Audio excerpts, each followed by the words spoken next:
Okay, let's dive in. We all know how buying works these days, don't we? You need something, first stop. Online. Right. You're doing all that research yourself. Exactly. You are digging deep, doing your homework way before you even consider picking up the phone or sending an email. And the sources we're looking at today really highlight just how much research. There's this one case study, prospects reading, get this, over 100 pages on a company's site. 100 pages before talking to anyone. Yeah, it's pretty wild, but it really shows the massive shift. Buyers are just so much more informed now. They educate themselves first. Totally. So for this deep dive, we're focusing on insights from excerpts of a book, They Ask, You Answer, by Marcus Sheridan. It's all about this business philosophy centered on being super transparent, basically becoming the best teacher out there in your field. Our mission really is to unpack the core ideas from these sources, like what is this philosophy? Why does it supposedly work so well? And what are the actual results, the concrete stuff companies have seen? And maybe most importantly, what does it actually take to make this happen in your own business? Think of this as the concentrated version for you. Maybe you're trying to get your head around how people buy now, or you're looking for a fresh angle on strategy. Or maybe you're just curious why some companies connect so well just by answering questions others dodge. Yep, this deep dive is definitely for you. We'll walk you through these sources, pointing out the stuff that really seems to matter. So let's start with the core idea. The sources kind of set it against this common problem businesses have. Yeah. Hiding information. Especially the tricky stuff. Pricing, potential downsides. Right. They call it ostrich marketing.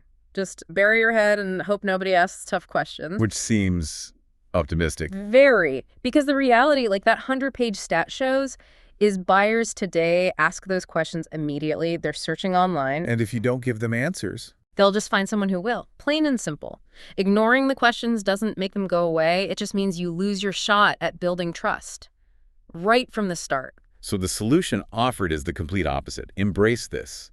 Teacher's mentality. Yeah, be willing to answer anything, good, bad, ugly, openly, honestly. The sources even frame it as more than just marketing, almost like a moral duty to educate people. A moral duty, huh? That's strong. It is.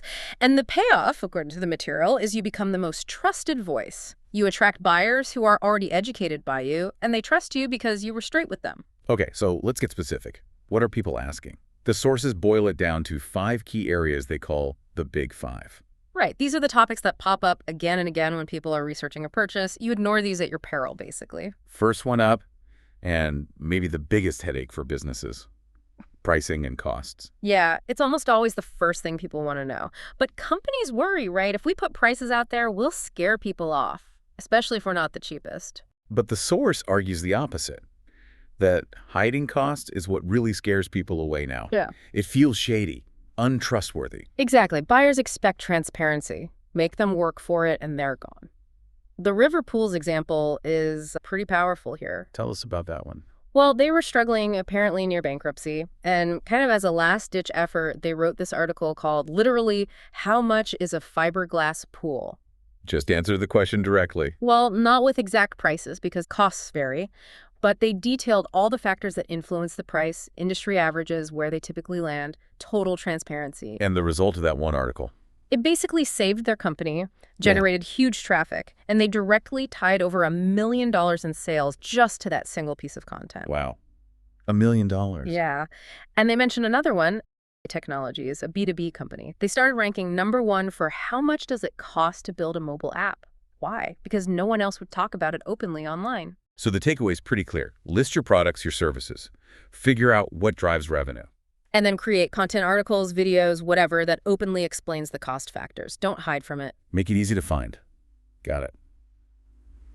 Okay, #2 of the Big Five. Problems. Buyers want the dirt. What could go wrong? Our instinct is always talk positives, right?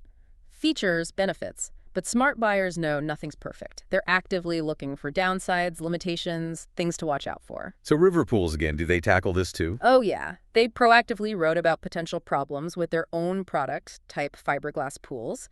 Things like, could they crack? Could they pop out of the ground? That sounds brave or maybe crazy, pointing out flaws. It seems counterintuitive, absolutely. But the sources say it built massive trust.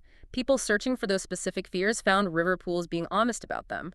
That article on problems also brought in over 500,000 visitors and, again, over $1 million in sales. Incredible. It showed they weren't hiding anything. Exactly. They became the honest broker. Okay, number 3.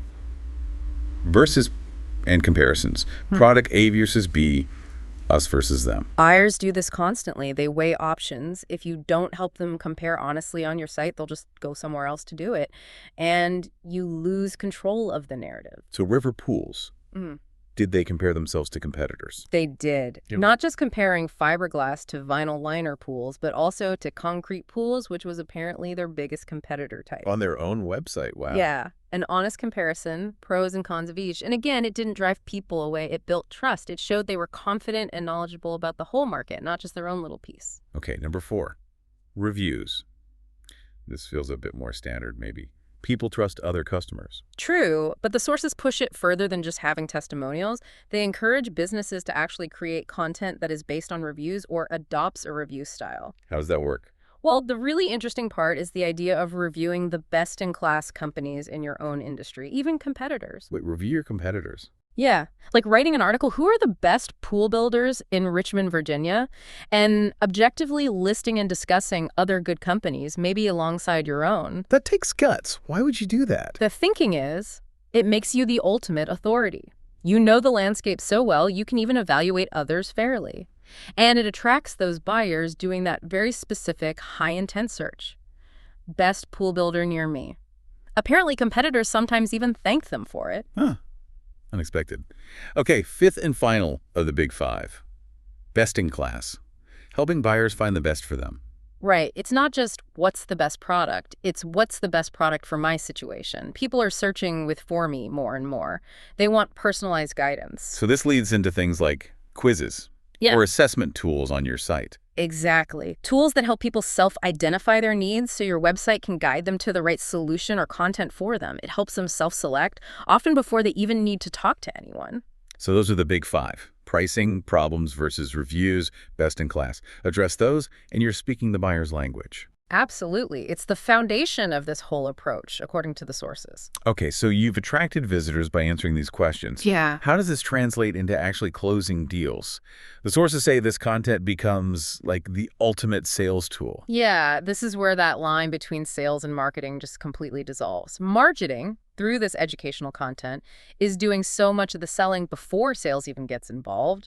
Buyers show up already knowing a ton. Which brings us to this concept they call assignment selling. Right. It's about intentionally using your content articles, videos, as part of the sales process itself, giving prospects homework. Homework, like required reading. Basically, yes. River Pools started requiring prospects to watch an installation video and read key articles, like that cost one, before they'd even book a sales meeting. Okay, that sounds risky. Wouldn't people just bail?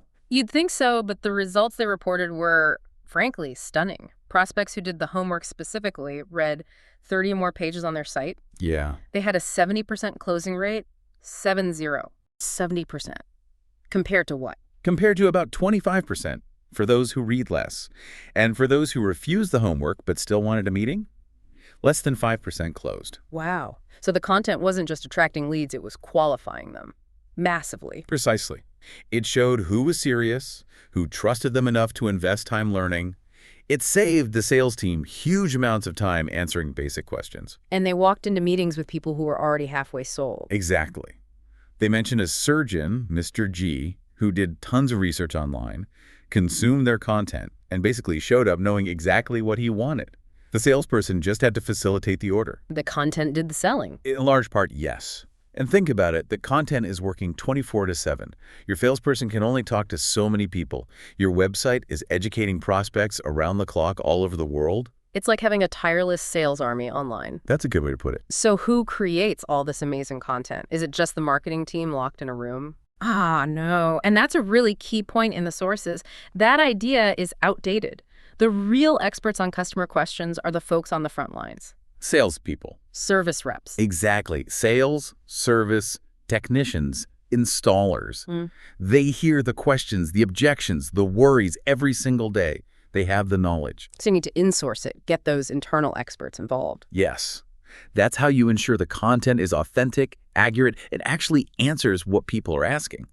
There's a case study, Block Imaging. They got over 50 employees involved in creating content 50. Wow. and attributed at least $20 million in sales directly to that effort, sales they wouldn't have gotten otherwise. Okay, that's serious ROI. And another company, Mozilla, emphasized that hiring the right internal people, content managers, videographers, was crucial for their success with this. But getting buy-in, getting busy salespeople or techs to write articles, how does that happen? It takes leadership commitment, first and foremost, Mhm. and training. Workshops are key, explaining the whole philosophy, the why, the how. Getting everyone on the same page. Right. They even suggest asking in workshops, what would stop this from working here? To tackle obstacles head on, and having a dedicated content manager is critical. Someone to quarterback the whole thing. Yeah, someone whose full-time job is to own the content strategy, interview the experts, maybe do the writing or editing, keep it all flowing. They need to be curious, good interviewer, good editor. It sounds like a significant investment, though. Time, people. It is an investment for sure, but the argument is the return measured in actual sales, not just clicks or views, is dramatically higher than pouring money into traditional ads or trying to outsource this core function. You're building an asset that keeps paying dividends. Exactly. Okay, speaking of assets, the sources are emphatic about one format in particular, video. Non-negotiable today, apparently. Businesses need to think like media companies. Video is just dominating online traffic. Like 82% was one estimate cited. And why is video so crucial for this they ask you answer Yeah. approach? Trust and connection. It's faster. Seeing and hearing a real person. It humanizes your brand way more effectively than just text on a page. So they talk about specific types of videos. Yeah, they introduced this concept called the Selling 7. Key types of videos that directly impact sales and move deals forward. They're strategic tools. Okay, give us a couple examples. What's in the Selling 7? One is the 80% video. The idea is 80% of the initial questions salespeople get are the same basic stuff, right? Sure, FAQs. So create a video that answers all of those common early stage questions, and you send it before the first sales meeting. Ah, so the meeting itself can be much more focused, less repetitive Q&A. Exactly. Saves everyone time, makes the conversation higher level. Smart. What else? Bio videos for your sales team, maybe key leaders. Short videos introducing them as people. Remember, people buy from people they know, like, and trust. This helps build that rapport before you even meet them. Makes the first interaction less cold. Totally. And landing page videos, these sound really effective. What are those? Short little videos right next to a form on your website, like request a quote or contact us. And the video simply explains exactly what will happen after you fill out the form. Someone will call you within 24 hours. We won't spam you, whatever it is. It addresses that feel people have when submitting info. And does that work? Apparently, it can increase form submissions by up to 150% just by reassuring people. 150%. Wow. Okay, that's huge. Any others? Claims we make videos. Every company claims they have great service or quality products, right? These videos show it. Don't just say your process is smooth. Show a video of the process. It proves your claims visually. Makes it tangible, believable. Right. And personalized video in email. Instead of just typing an email, use a simple tool to record a quick informal video message for a prospect or client. Like Loom or Vidyard. Yeah, tools like that. It's super humanizing, cuts through the inbox clutter. They even suggest leaders use it internally for team comms. Eat your own dog food, Yeah. you know? Lead by example. Makes sense. And for companies really going all in, they suggest hiring an in-house videographer. Yeah, to handle the volume and quality. Not just someone who knows cameras, but someone who gets storytelling and the sales goals. And getting the team comfortable on camera. Any tips there? Practice, mostly. And embracing the messy. Don't aim for perfection. Aim for authentic. They suggest the don't stop rule. If you flub a word, just keep going. Don't stop recording. Makes it less intimidating. And the 3-second smile, literally just smile for 3 seconds before you start talking. Apparently, it makes you look more relaxed and approachable on camera, less like a deer in headlights. Good practical tips. Okay, let's bring it home. Talk about the website itself, the hub for all this, and maybe some future trends. Right. The website is absolutely central. It needs to be designed around the buyer's questions, their journey, not just an online brochure. So key priorities for the website based on these sources. One big one is customer-centric messaging. They have this you versus we test. Look at your website copy. How often do you say you or your versus we, us, or our? Aim for like a 5-to-1 ratio, focusing on the customer. Shifts the focus immediately. Makes sense. Obsess over honest education. Make sure answers to common questions are easy to find, integrated throughout the site, not buried somewhere. Test yourself. Can you find the answer to a common question quickly? Exactly. Also, an equal mix of text and visuals. Video needs to be woven in, not just stuck on one page. Social proof reviews, testimonials, case studies, make them prominent. People trust peers. Yale Appliance gets mentioned as doing this well. And speed. Site speed is critical. Slow site frustration and distrust. Test it, fix it. Okay, and looking ahead, trends. Two main ones mentioned are for me searches. You touched on that. People wanting personalized recommendations. Right, which means websites need tools, quizzes, configurators, assessments that help buyers self-select the best solution for their specific needs, like that impact scorecard example. And the other trend. Conversational marketing. Using chat tools, bots, live chat to provide instant answers, more informal interaction. Meeting buyers where they are, communication-wise. Lowering friction. Makes it easy to get quick answers. Right when they have the question. Okay, so let's recap this deep dive. We've explored these excerpts from They Ask You Answer. The core idea: ditch the ostrich marketing. Become the best, most honest teacher in your space. Answer everything, especially the big five. Price, problems, comparisons, reviews, best in class. Build trust through radical transparency. And make content creation a team sport.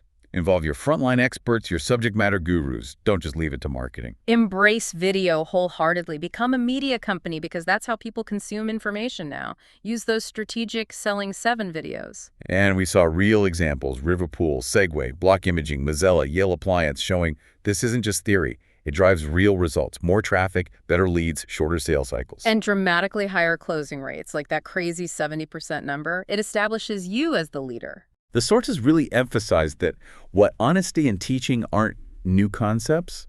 Applying them so rigorously in today's digital world is the game changer. It's about commitment and consistency across the organization. Which brings us to a final thought for you listening right now.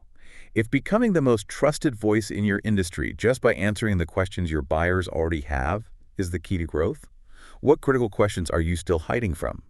What are your ideal customers searching for online right now that they can't find answers to on your site?